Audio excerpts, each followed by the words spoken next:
এই এই রতন আর রফিক, দাঁড়া তোরা দুটোই। কে তোরা এই রাতের বেলা আমার কার সর্বনাশ করে আসলি? হ্যাঁ, আরে কালু ভাই কি যে বলেন, সেদিন মোড়ল মশাই আমাদের বিচার করার পরই তো আমরা চুরি চামারি করা ছেড়ে দিয়েছি। বেটা, তোর মিথ্যা কথা আমারে কি তোর মনে হয়? হ্যাঁ, দুদিন আগে তোরা দুজন পাশের গ্রামের লোক এনে রিমন মিয়া সব ধান কেটে নিয়েছিস, আমি কি তা জানি না রে? হ্যাঁ, এই দুদিন তোরা এই গ্রামেই ছিলি না রে? শোন রতন, কালকে সকালেই আমার ভাগ আমার বাড়িতে পৌঁছিয়ে দিবে। যদি না দিস তাহলে তো জানিসই।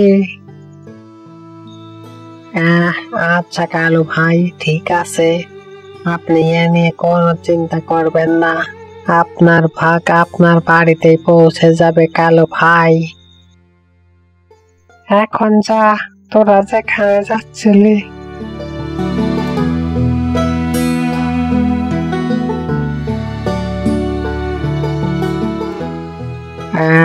আরে রফিক, কালু ভাই রিমন মিয়ার বাড়ির দিকে যাচ্ছে মনে হচ্ছে।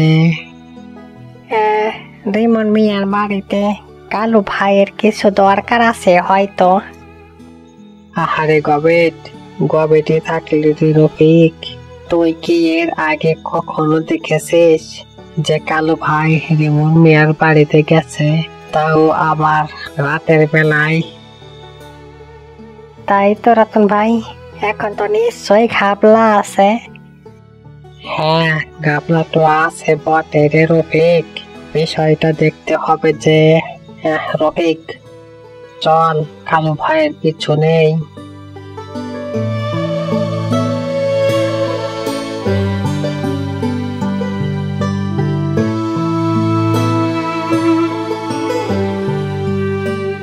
হ্যাঁ রে রফিক, কি বলেছিলাম, দেখ কালু ভাই রিমন মিয়ার ঘরের জানালার কাছে ওকে মেরে কে যেন দেখতেছে। হ্যাঁ রতন ভাই, তুমি ঠিকই বলেছ,